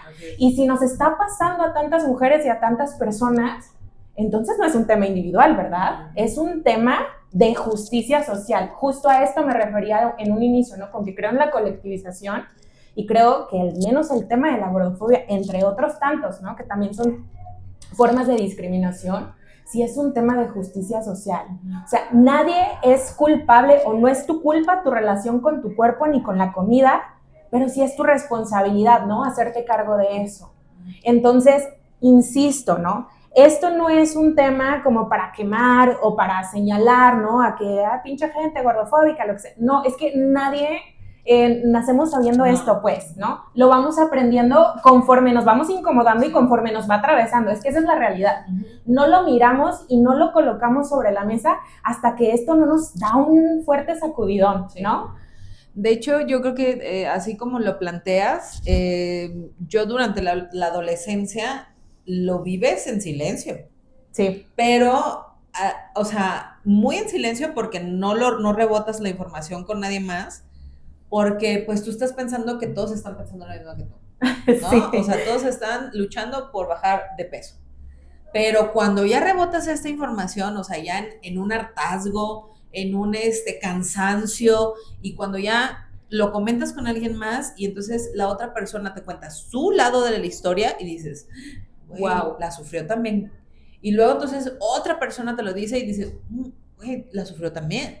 Y si a eso le agregas, ¿no? Que a mayor tamaño corporal, mayor es la violencia gordofóbica que recibe, híjole, nos quita una venda de los ojos y empezamos a reconocer lo privilegiadas, que aunque esto no hace, ¿no? Que invalide las luchas que hemos tenido, pero sí seguimos teniendo privilegios sobre otros cuerpos que son más grandes. Sí.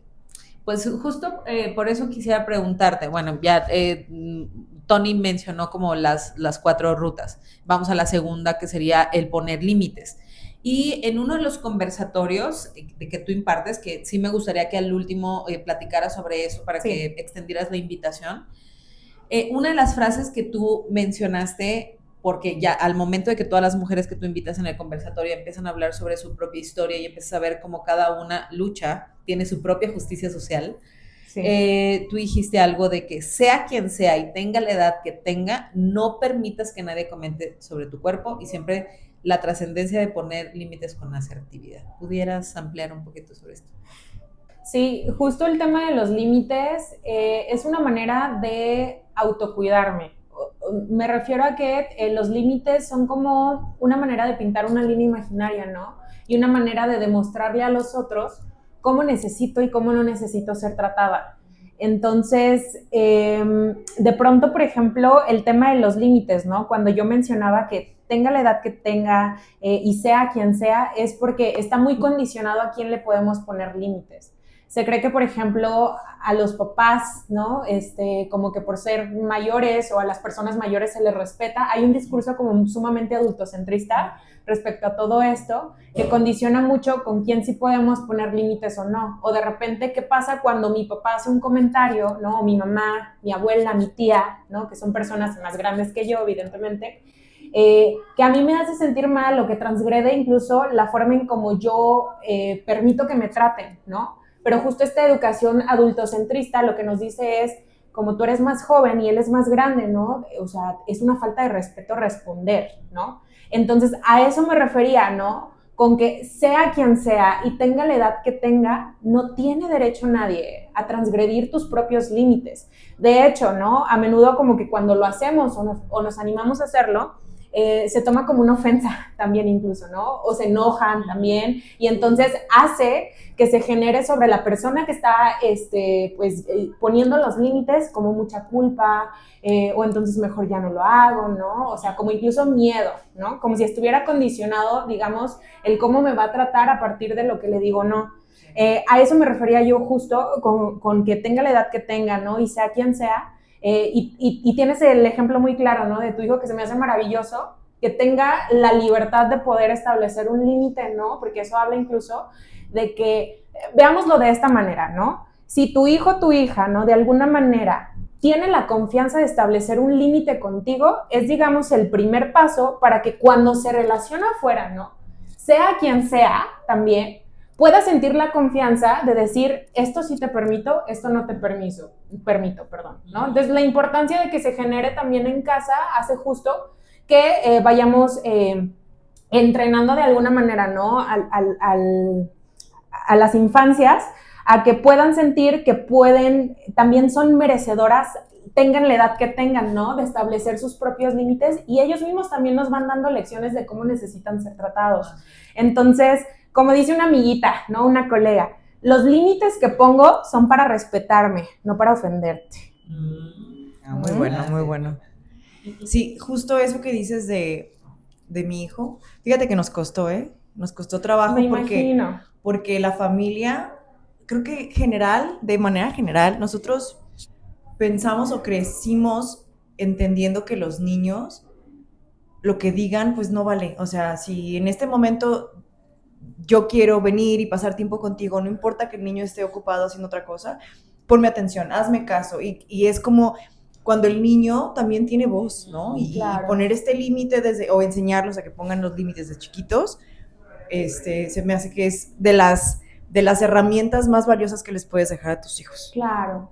Y si a esto nosotros como docentes también lo fortalecemos con nuestros alumnos, pues ojalá todas las infancias vivieran este tipo de situaciones con sus adultos cercanos, pues.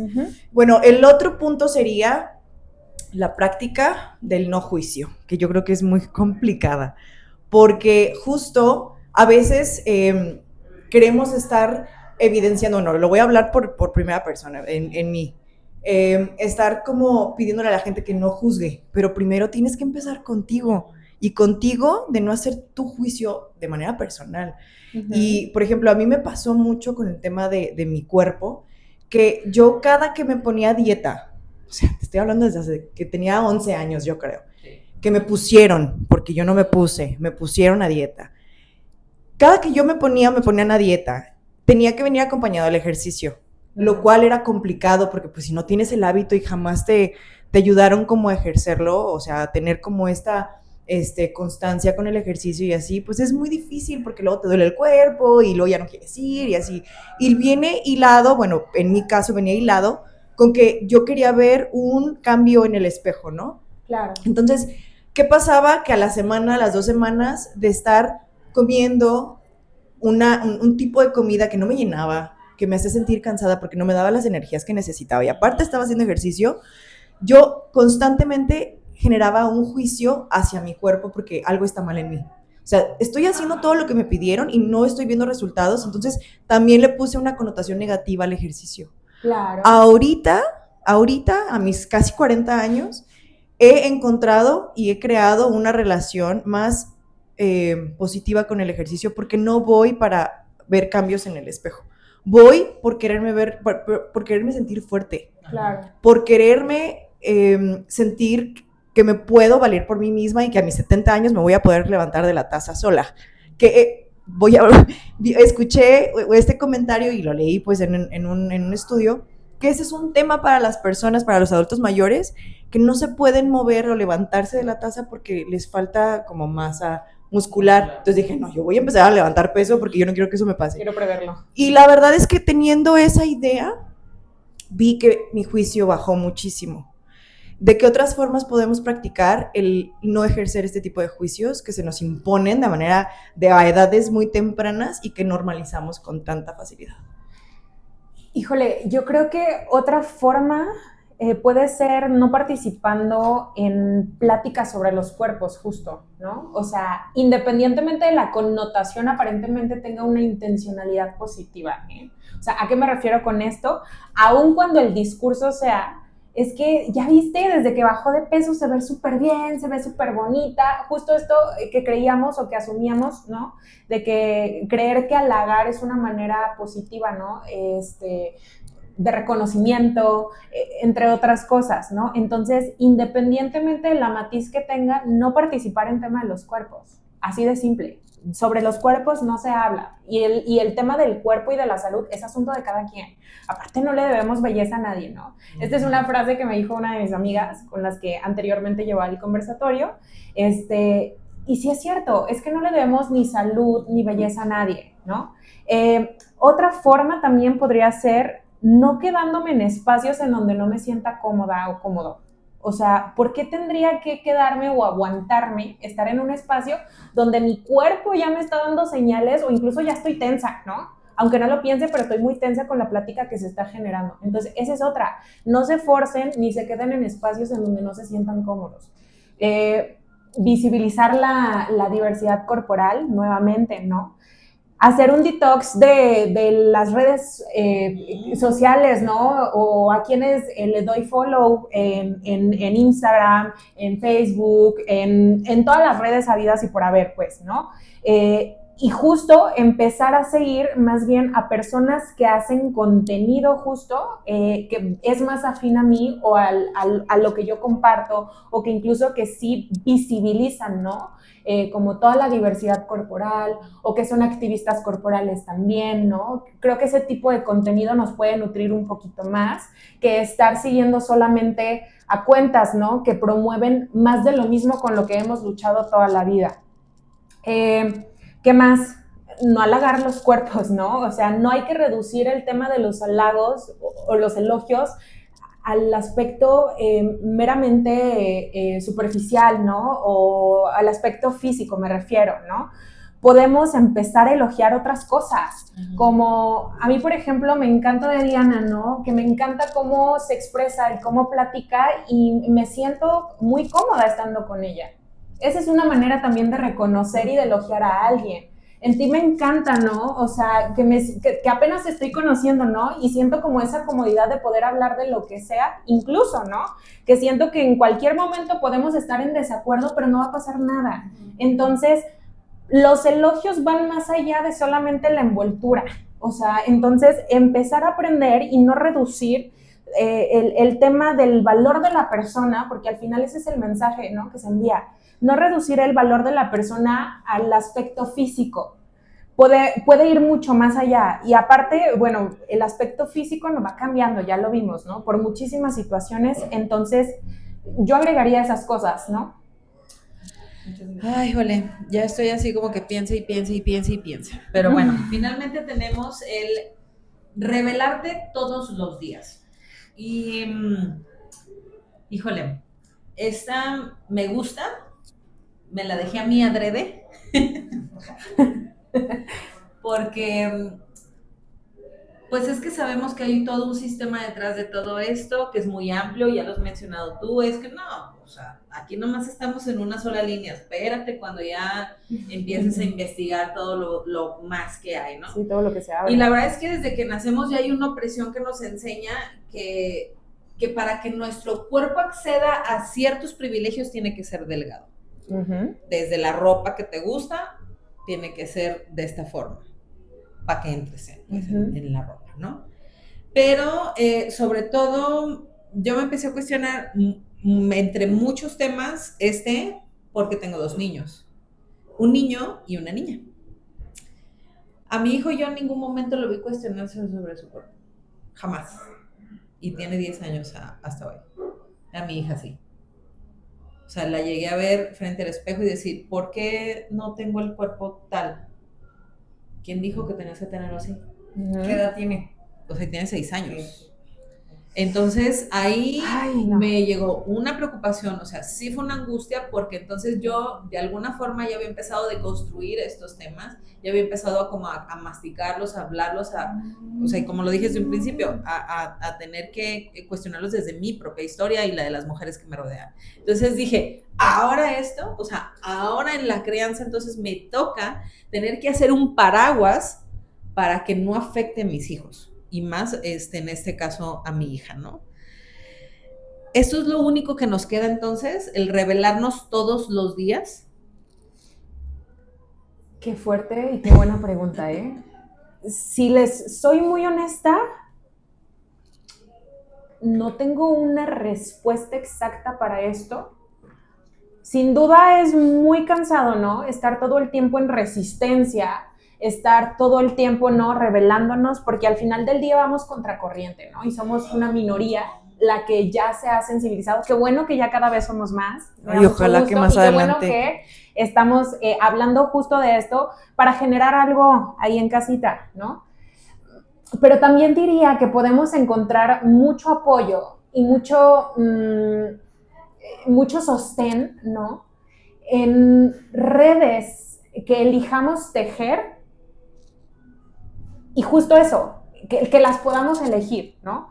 Porque a veces creemos, ¿no?, que el tema, por ejemplo, de nuestras principales redes de apoyo está en la familia, pero ¿qué pasa cuando mi familia es la primera, ¿no?, en reproducir estos discursos tan gordofóbicos? Una vez escuché por ahí, ¿no?, el árbol genealógico también se poda, y sí es cierto.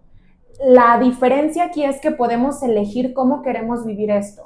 Y el hecho de que estemos hablando de todo esto y esté generando algo allá en casita, ¿no?, o incluso aquí, que nos siga moviendo un montón de fibras sensibles, no es para que de la noche a la mañana ya tomemos, ¿no?, acciones sobre esto, porque la verdad es algo muy complejo, es algo que drena, es algo que cansa, pero sí creo que al construir o elegir las redes de las que nos queramos sostener, justo tenemos esta libertad de sentir o de recordarnos por qué hacemos lo que hacemos también.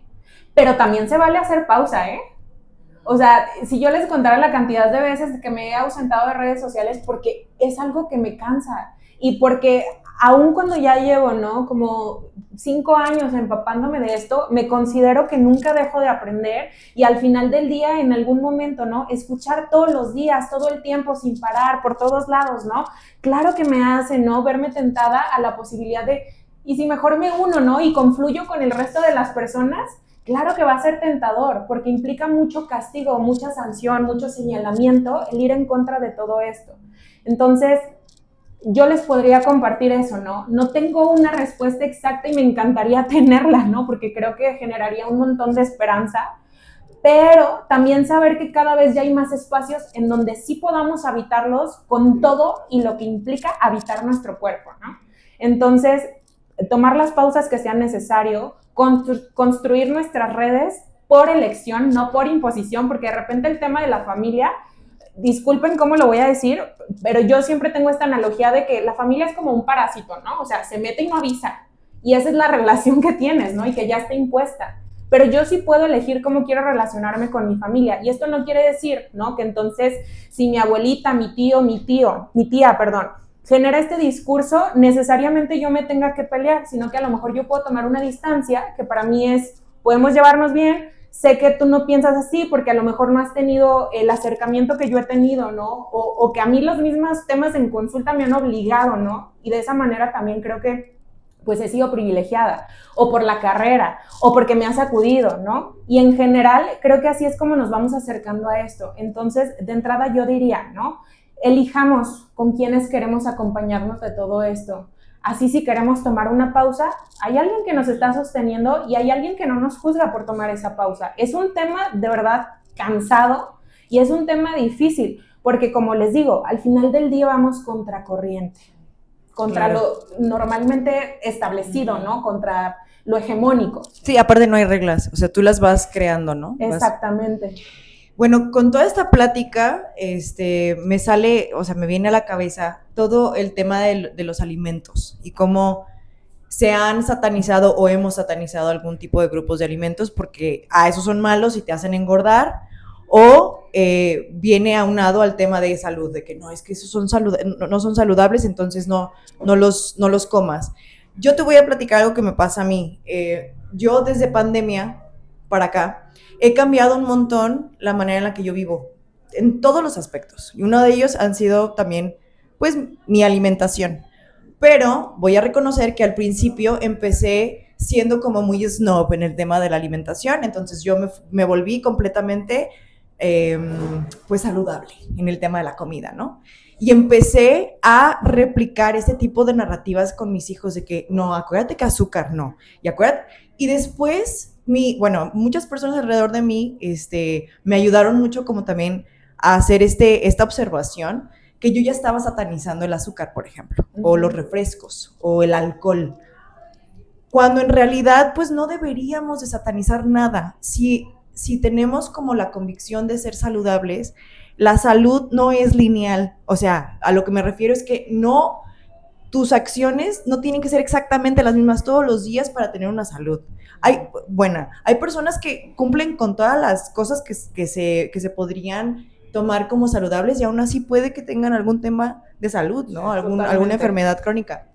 Entonces, en este último año yo he hecho las paces con mis propias conductas y lo que yo hago para sentirme bien con lo que como y con lo que tomo. Entonces, por ejemplo, yo no tomo muchísimo alcohol, pero de repente una cervecita sí me la tomo.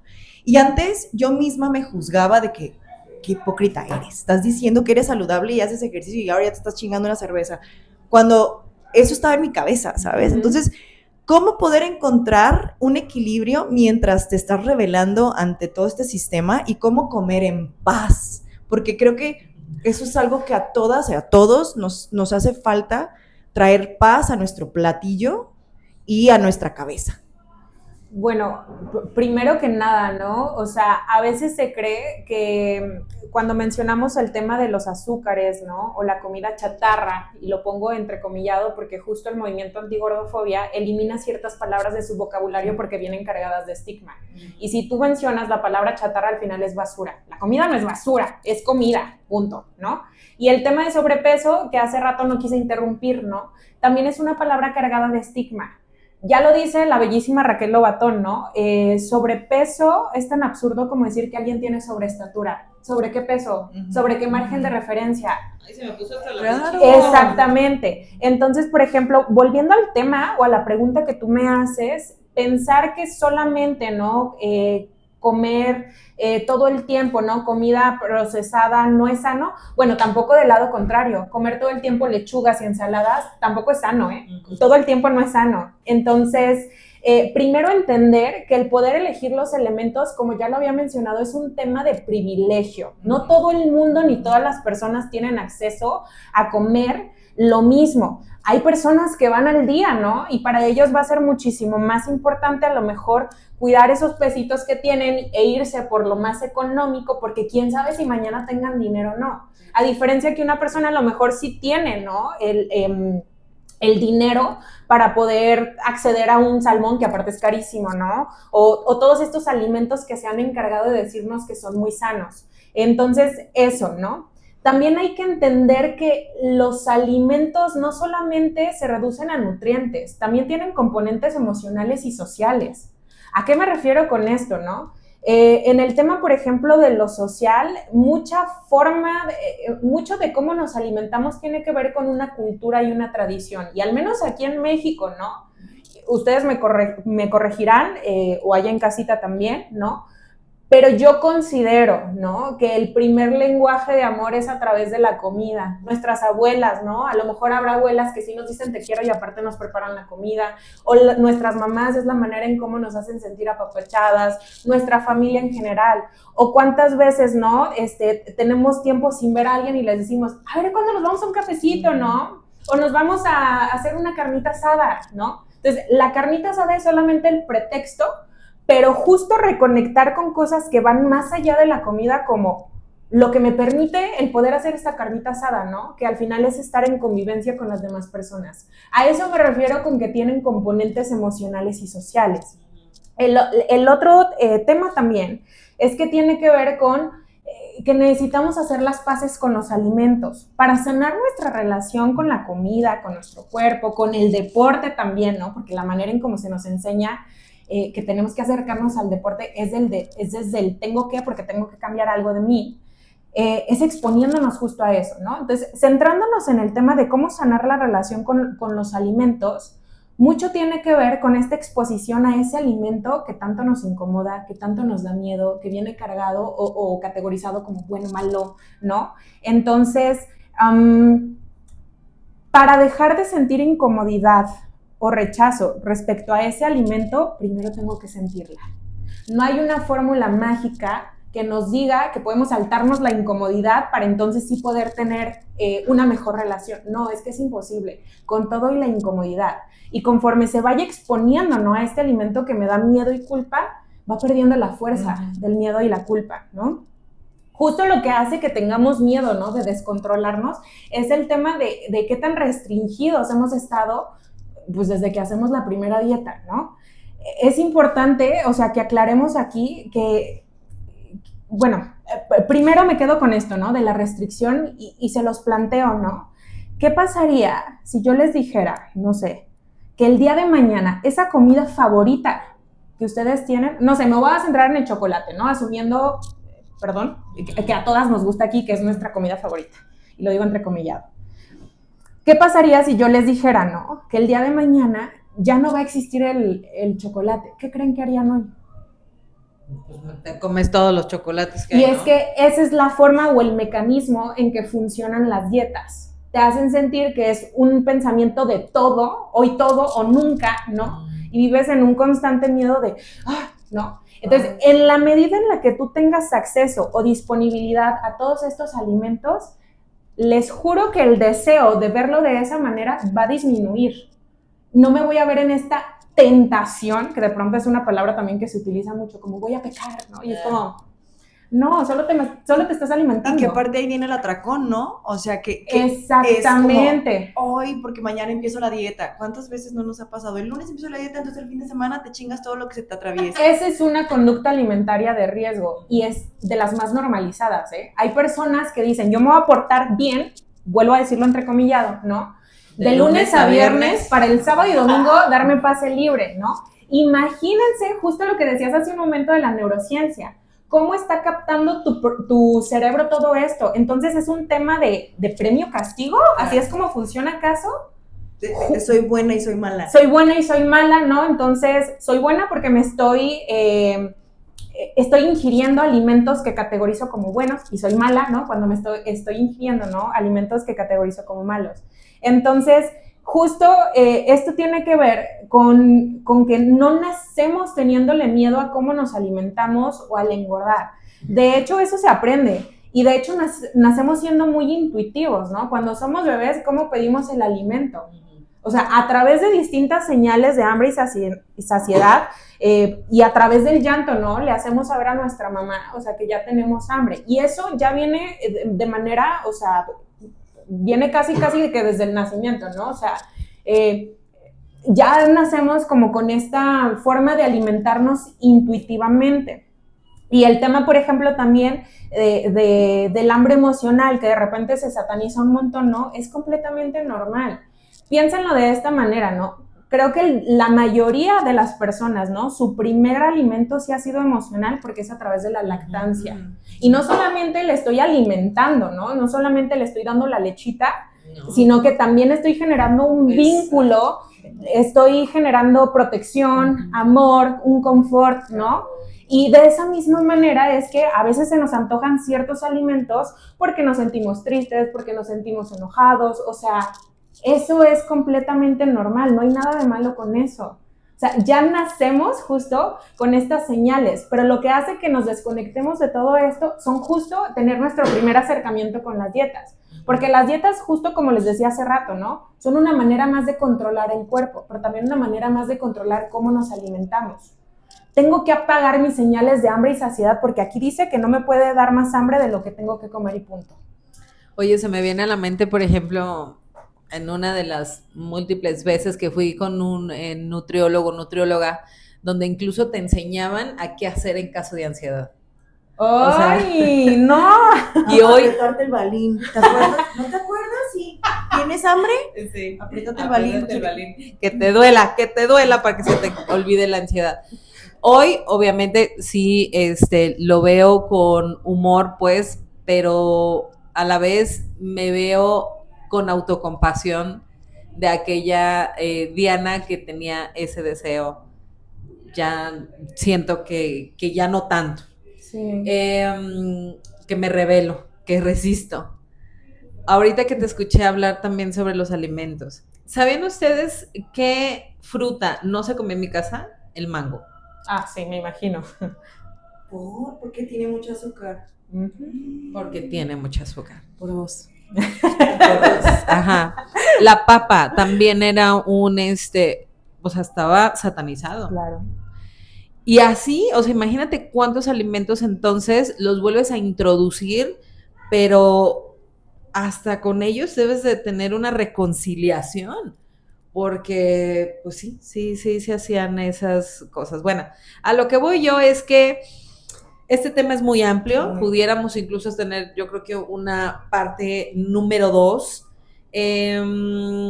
Yo también veo que, así como comentamos que se dan estas situaciones de gordofobia entre los estudiantes, pues también se da entre pares, entre los mismos colegas siendo adultos. Y el tema es con la intención de que nosotros hagamos esta autorreflexión en nuestra práctica y cómo posiblemente hay ciertos microintenciones buenas que finalmente terminan siendo violentas en nuestro discurso.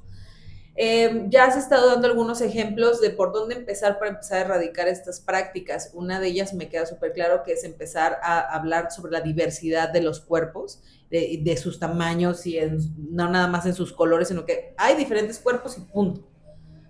Pero ¿qué más podemos empezar a hacer? Bueno, me faltó decir, respondiendo a la otra pregunta, y solamente porque me parece muy importante, también algo que podemos hacer es empezar a neutralizar los alimentos. O sea, no hay alimentos buenos ni malos, solamente son alimentos, ¿no? No me voy a extender tanto a esto porque me parece, como dices, ¿no? Que es un tema bastante amplio y me gustaría centrarme como en responder esto que me estás preguntando. Y yo creo que va de lo mismo, ¿no? O sea, el exhortar a las personas, a los docentes, las docentes, a sensibilizarse con estos temas. O sea, así como le han hecho con otros temas, ¿no? Aunque se han visto obligados porque llegan casos, no sé, en donde hay una discriminación por el tema de la diversidad sexual, lo mismo es que tenemos que empezar a hacer con el tema de las corporalidades. Al final del día, bueno, creo que generar conciencia puede ser un primer paso desde mirar su propia experiencia, ¿no? Como lo decía Tony hace un momento. No hay mejor manera, ¿no? Como de empezar a deconstruirte en el tema o de sensibilizarte, sino es a través de mirar tu propia historia y cómo te ha afectado la gordofobia a ti en casita, docente, ¿no? O incluso antes que docente persona. Claro. Entonces, insisto, y no sé cuántas veces sea necesario decirlo, este tema, cuando buscamos que se genere conciencia, es muy incómodo porque a veces se sienten expuestos o nos vemos expuestas. Yo lo que les quiero decir con toda la compasión del mundo es, nadie se salva de ser gordofóbico, ¿eh? O sea, todo el mundo en algún momento habrá sido gordofóbico. O sea, les digo que yo hace 5 años apenas me estoy empapando de este tema, ¿no? Y seguramente hace 5 años, antes de conocer este tema, ¿no? Y del sacudidón que viví, ¿no? A lo mejor si no hubiera tenido ese sacudidón, yo no estuviera aquí hablando, ¿no? O a lo mejor sería del bando de pinches locas, ¿no? O sea, como de están promoviendo la obesidad, ¿no? Que ese es otro discurso. Sí. Justo no, esto no va contra nadie ni contra atacar a alguien. No es si somos o no, yo diría qué tan gordofóbicos hemos llegado a ser o seguimos siendo en algún momento, ¿no? Entonces, sí es importante para mí, ¿no? Que reiterar, que exhortar a los docentes, ¿no? A que se involucren con estos temas, busquen información, y que también, ¿no? Se hagan aliados a lo mejor de otras personas que están en el mismo camino, puede ser, porque al final del día, como les digo, nadie nos salvamos de esto. Observen también cómo les atraviesa esto a otras personas, ¿no? Con diferentes tamaños corporales. Y bueno, ¿por qué es importante esto? Porque como ya lo he dicho, ¿no? Al final, su historia o su vivencia o su forma de percibir esto sí puede sesgar, ¿no? La forma en cómo van a afrontar ciertos casos que sí o sí se van a presentar en algún momento en el aula, ¿eh? O sea, si no es en casa, es en el aula, o es en ambas partes, o es en todas partes, ¿no? Pero al final del día, al estar conviviendo con tantas personas, demos por hecho que nos va a tocar en algún momento. Pues Paola, antes de dar el cierre a este episodio, me gustaría que platicaras un poquito de tu conversatorio. Ok. Bueno, mi conversatorio se llama Fatcuerpadas. Justo, ¿no? Una manera de reivindicar la palabra gorda es no satanizándola, ¿no? O sea, porque pues sí, habemos gente de todas las corporalidades y porque justo fue un espacio pensado principalmente para las corporalidades gordas, pero después vi que al menos yo no puedo dar voz, ¿no? A todas las diversidades corporales y que justo me interesaba también ver todas las diversidades corporales, ¿no? Y cómo les atravesaba cada una para justo el poder evidenciar los privilegios o las opresiones, en todo caso, que cada persona vivía. Entonces, el conversatorio había sido un taller conversatorio, ahorita estamos trabajando más en la versión 2.0, en donde somos un grupo de mujeres de diversos tamaños corporales y nos juntamos para resistir y colectivizar nuestras experiencias respecto a la gordofobia y la violencia estética. Entonces, nos juntamos una vez al mes, es híbrido, ¿no? Es presencial y también es online, entonces, si en algún momento se quieren unir, pues más que bienvenidas. Ahorita solamente es un espacio dirigido hacia mujeres, porque como ya lo hemos dicho, ¿no? El tema de la gordofobia y de la violencia estética sí afecta en mayor grado o medida, ¿no? A las mujeres, y justo como mujer y desde la congruencia que quiero habitar, ¿no? Es que genero este espacio también, para colectivizar también mi experiencia junto con la de las otras chicas. Uh-huh. Nada más para abonar poquito a eso, ponte el short, ponte el maldito short, estamos en calor, no lo pienses más, si te quieres poner un short, güey, que te valga madre, si tienes celulitis, era lo que le platicaba a Diana, que yo duré años sin ponerme un short, porque decía, no, ya que deje de tener celulitis, eso jamás va a pasar, porque las mujeres, todas tenemos celulitis, ponte el short y ya. Y muchas gracias por lo que haces con tu conversatorio, yo estoy muy puesta ahí para la próxima vez estar ahí escuchando, no sé. Cada vez somos más. Sí. Muchas gracias, Paola. Hemos llegado al final de nuestro episodio. ¿Qué te pareció? ¿Cómo te sentiste? híjole, qué fuerte, ¿no? Hablar de esto siempre es incomodarme, pero justo lo que les decía fuera de cámaras, ¿no? Lo que no nos incomoda, no le prestamos atención y por algo me sigue incomodando. Aparte, ¿cómo estar 100% cómoda hablando de esto cuando sigue pasando y sigue siendo un tema de discriminación y violencia, ¿no? Pero a pesar de todo eso, me sentí muy segura con cada una de ustedes. Gracias por brindarme el espacio. Al equipo de producción también muchas gracias. Nada, muchas gracias también por lo que hacen ustedes. Ay, gracias. ¿Y qué sigue en tu vida profesional? Ahorita nada más estás enfocada en la cuestión de los conversatorios, ¿hay algo más? Bueno, también doy acompañamiento psicológico, doy psicoterapia, pero ¿qué sigue? Seguir aprendiendo, ¿no? Seguir sumando experiencias, nunca se va a dejar de aprender, ¿no? Y creo que yo me voy a preocupar el día en que me sienta conforme con lo que ya sé, o sea, creo que sería preocupante para mí, si lo ven, háganmelo saber, o sea, no soy yo. Entonces sigue eso, seguir aprendiendo, seguir apostando y creyendo en que se puede colectivizar estas experiencias, en que sí es posible hacer justicia social y que la gordofobia no es culpa de nadie, pero sí es responsabilidad de todos y cada uno frenarla. Pues compártenos tus redes sociales para que te sigan. Bueno, estoy como @mente_acuerpada en Instagram, en TikTok y en Facebook también. También me pueden encontrar en Doctoralia si en algún momento desean acompañamiento psicológico.